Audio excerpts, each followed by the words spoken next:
ఆధ్యాత్మిక క్షేత్రాలకు నిలయం ఆంధ్రప్రదేశ్. అందులోనూ కడప జిల్లా అంటేనే అంతు చిక్కని రహస్యాలకు, పురాతన ఆలయాలకు నెలవు. ఈరోజు మనం చూడబోయే క్షేత్రం సామాన్యమైంది కాదు.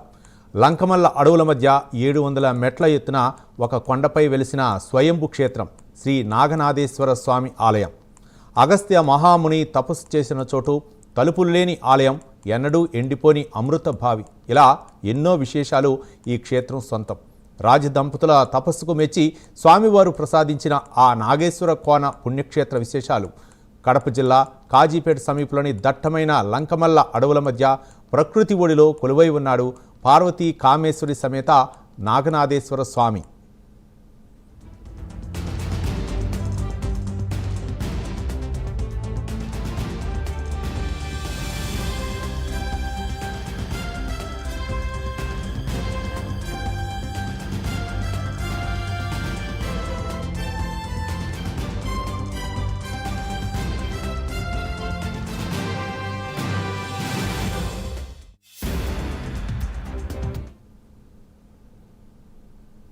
ఇది దశాబ్దాల చరిత్ర కలిగిన అత్యంత శక్తివంతమైన పురాతన స్వయంభు క్షేత్రం. పురాణాల ప్రకారం లోక సంచారి అయిన అగస్త్య మహాముని ఈ కొండపై కొన్నాళ్ల పాటు ఉండి పరమేశ్వరుని కోసం ఘోర తపస్సు చేశారని ఇక్కడ స్థల పురాణం చెబుతోంది. కేవలం మనుషులే కాదు, గౌతమ బుద్ధుడితో పాటు అనేక మంది బౌద్ధ సన్యాసులు ఈ ప్రాంతంలో ధ్యానం చేశారని ప్రతీతి.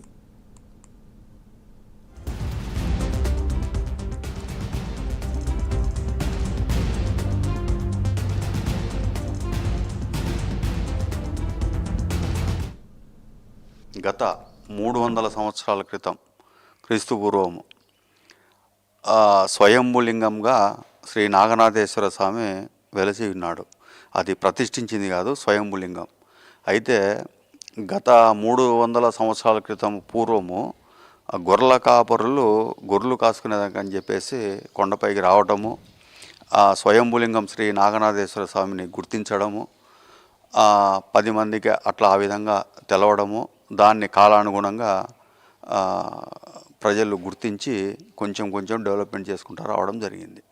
ఈ నాగనాథేశ్వర స్వామి విశిష్టత ఏమంటే, ఆయన స్వయంభులింగంగా వెలిసినప్పుడు ఈ దేవకన్యలు ఈ పురాతన కోనేరు ఉంది పైన, ఆ పురాతన కోనేరులో జలకాలాడి స్వామివారిని దర్శనం చేసుకొని పూజలు చేసుకుంటా ఆ విధంగా అట్లా ఉండింది. తర్వాత పైన నేలమాలిగ అనేది ఒకటి ఉంది. ఆ నేలమాలిగలో ఇప్పుడు కూడా సొరంగం ఉంది. ఆ నేలమాలిగ నుంచి ఇక్కడి నుంచి శ్రీశైలం వరకు సొరంగం మార్గం ఉంది అనేది పూర్వం నుంచి ఒక చరిత్ర.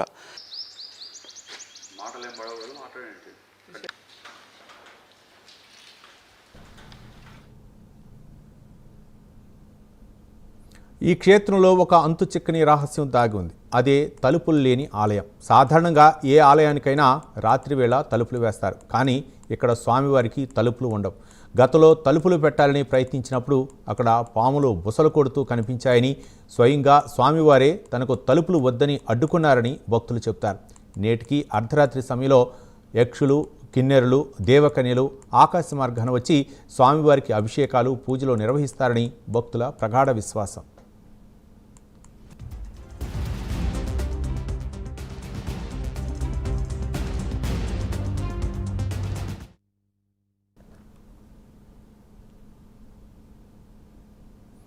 ఈ క్షేత్రంలో మరో అద్భుతం నాగేశ్వర కోన. నాగేశ్వర భావిగా పిలువబడే అద్భుతమైన కథ ప్రచారంలో ఉంది. పూర్వం ఒక రాజదంపతులు సంతానం లేక ఎంతో బాధపడేవారు. వారు ఈ కొండపై ఉన్న స్వామివారిని శరణు వేడి కఠోర తపస్సు చేశారు. వారి భక్తికి మెచ్చిన బోళాశంకరుడు వారి కళ్ళలో కనిపించి కొండపై ఉన్న ఒక గుహలో రాత్రంతా ఉండి నామస్మరణ చేయమని ఆదేశించాడు. ఆ రాజదంపతులు గుహలో ధ్యానం చేస్తుండగా వారి కింద నుండి అకస్మాత్తుగా నీటి ఊట ఉద్భవించింది.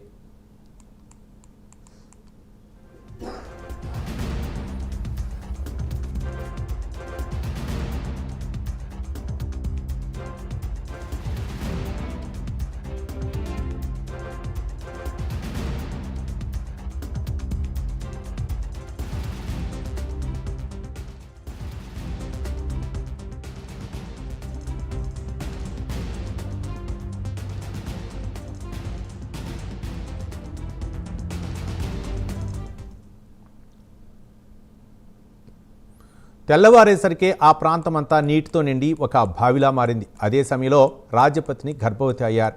ఈ బావిలోని నీరు ఎంతటి కరువులోనైనా ఎన్నడూ ఇంకిపోదు.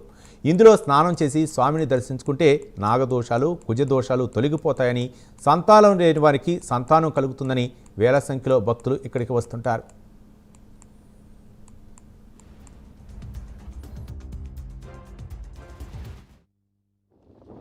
ఈ నాగనాథేశ్వర స్వామికి దేవకన్యలు వచ్చి నాగనాథేశ్వర ఆలయంలో కోనేరులో జలకాలాడి పూజలు చేసుకుంటూ ఉన్న సమయంలో మళ్ళా భక్తులు గుర్తించి డెవలప్మెంట్లో భాగంగా గుడికి తలుపులు బిగడం జరిగింది. అయితే ఈ దేవకన్యలు స్వామివారికి చెప్పడము, స్వామివారి కోపం రావడము, ఆ తలుపులు అప్పుడు ఆయన కోపం వచ్చి తలుపులు తన్నుతే పుల్లూరు చెరువులో తలుపులు బన్నాయి అనేది ఒక చరిత్ర. అప్పటి నుంచి ఇప్పటి వరకు నాగనాథేశ్వర ఆలయంలో గుడికి తలుపులు లేవు. అది చరిత్ర. ఈ నాగనాథేశ్వర స్వామికి దేవకన్యలు వచ్చి నాగనాథేశ్వర ఆలయంలో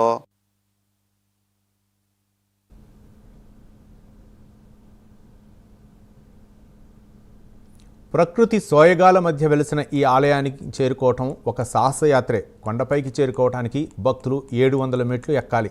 వృద్ధులు, పిల్లల సౌకర్యార్థం ఇటీవల ఘాట్ రోడ్డును కూడా నిర్మించారు. నిత్యం ప్రశాంతంగా ఉండే ఈ కొండ కార్తీక మాసంలో మాత్రం భక్తులతో కిటకిటలాడుతుంది. ముఖ్యంగా సోమవారాల్లో వేల సంఖ్యలో భక్తులు తరలివచ్చి స్వామివారిని దర్శించుకుంటారు.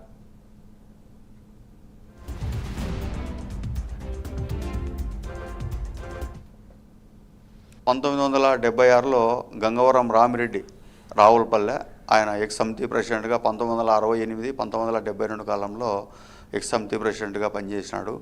ఆయనకు కొంచెం శివభక్తి మీద ఎక్కువ కలిగి అప్పట్లోనే ఎలాంటి రోడ్డు మార్గం కానీ ఎలాంటి సదుపాయాలు లేని టైంలోనే పైకి మెటీరియల్ ఇటుకలైతేనేమి, ఇసుక అయితేనేమి ఆ భక్తులతో ఒక్కొక్క ఇటుక పైకి మోపించి కొంతవరకు పునర్నిర్మాణం చేసినాడు.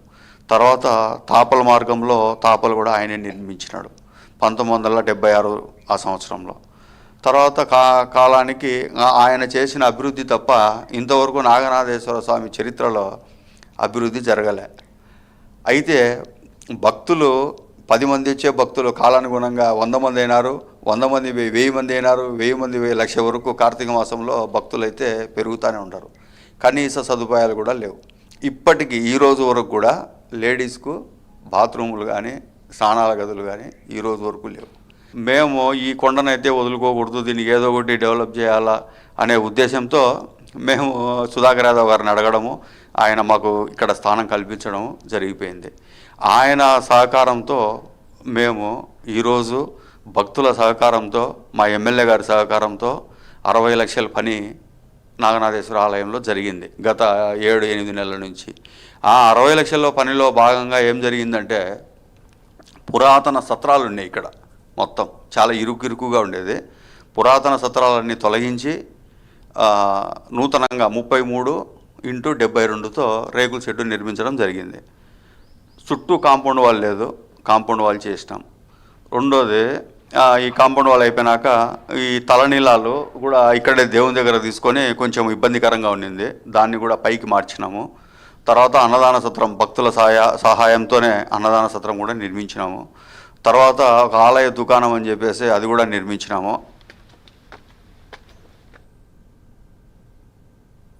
ఇక్కడ మరో ఆకర్షణ మహాయోగి కాశీనాయన వారి ఆశ్రమం.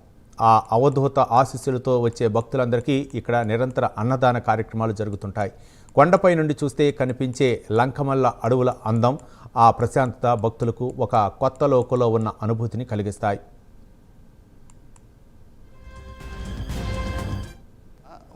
పునర్నిర్మాణం ఉంది, అది కూడా సుమారుగా ₹1,00,00,000 గుడి పునర్నిర్మాణం చేస్తున్నాం. ఆ గుడి పునర్నిర్మాణం చేసేదానికి కూడా నిధులు భక్తులే. ఆ విధంగా ఏదో ముందుకు, ఎందుకంటే మనము వచ్చినామో ఏదో ఆ చైర్మన్ వచ్చినాడు పోయినాడు, ఈ చైర్మన్ వచ్చినాడు పోయినాడు అనేది లేకుండా ఏదో మనం వచ్చినామో ఎంతో కొంత గుడికి చేయాలనే ఉద్దేశంతో గత 7-8 నెలల నుంచి విపరీతంగా కష్టపడి గుడి పునర్నిర్మాణం అయితే చేసినాము. ఇది నాగనాథేశ్వర భక్తులకు ప్రతి ఒక్కరికి తెలుసు. ఇంకా ఇప్పుడు చేసింది 5%, చేయాల్సింది 90% ఉంది. ఖచ్చితంగా చేస్తాము. ఈ గుడి మనం మొదలుపెట్టి మనం పని చేస్తే విరాళాల రూపంలో ఖచ్చితంగా వస్తాయి అని ముందుకు ఒక స్టెప్ వేసినాము, ఖచ్చితంగా వస్తాయి, సమస్య లేదు. వచ్చే శివరాత్రి కల్లా గుడి కంప్లీట్ చేస్తాం. అది ముఖ్యంగా ఇంతవరకు చేయాల్సినట్టున్నాయి, ఖచ్చితంగా పునర్నిర్మాణం చేస్తాం. రోడ్డు కూడా ఇది చాలా ఇరుకునింది, దేవస్థానం కాడికి వచ్చేది, అది కూడా రోడ్డు ఎడల్పులో భాగంగా రోడ్డు చేసినాము. తర్వాత పార్కింగ్ సదుపాయం పైన తక్కువ ఉన్నందుకు కొండను తొలిసి మా ఎమ్మెల్యే గారి సహాయంతో కొండను కూడా తొలిసి అది కూడా సుమారుగా దగ్గర దగ్గర 40 నుంచి 50 సెంట్ల వరకు పైన కూడా పార్కింగ్ సదుపాయం ఏర్పాటు చేసినాము. భవిష్యత్తులో కూడా ఒక 108 అడుగుల విగ్రహం పెట్టాలనేది ఒక ఆశయం ఉంది. అది ఆసామాసి విషయం కాదు, ఎందుకంటే అది కూడా 1 కోటి నుంచి 1.5 కోటి వరకు బడ్జెట్ వస్తుంది. దానికన్నా ముందు ఈ అత్యవసరమైన పనులు, గుడి పునర్నిర్మాణము, బాత్రూములు ఇవన్నీ కంప్లీట్ చేసుకొని ఆ రోడ్డు ఒకటి వేసుకుంటే ప్రస్తుతానికి అవసరము. ఈ గుడికి 2 కోట్లు కాదు, 3 కోట్లు కాదు కదా, 10 కోట్లు పెట్టినా కూడా ఈ గుడికి అవసరం ఉంది. ఆలయ నిర్మాణానికి అడుగులు పడుతున్నాయని ఆలయ చైర్మన్ చెబుతున్నారు. ఇప్పటి వరకు చాలా అభివృద్ధి చేశామని, రాబోయే కాలంలో కూడా ఇంకా కొన్ని అభివృద్ధి పనులు చేయాల్సి ఉందన్నారు ఆయన. ప్రస్తుతం ఆలయంలో 5% మాత్రమే డెవలప్మెంట్ జరిగిందని, ఇంకా 95% అభివృద్ధి చేయాల్సి ఉందని చైర్మన్ చెప్పారు. వచ్చే శివరాత్రి వరకు ఇంకొన్ని సౌకర్యాలతో భక్తులకు సౌలభ్యం కల్పిస్తామని చైర్మన్ స్పష్టం చేశారు. కడప జిల్లాలోని ఈ మహిమాన్విత నాగనాగేశ్వర స్వామి క్షేత్ర విశేషాలు, మానసిక ప్రశాంతత కోసం, దోష నివారణ కోసం ఈ క్షేత్రాన్ని ఒక్కసారైనా సందర్శించాల్సిందే.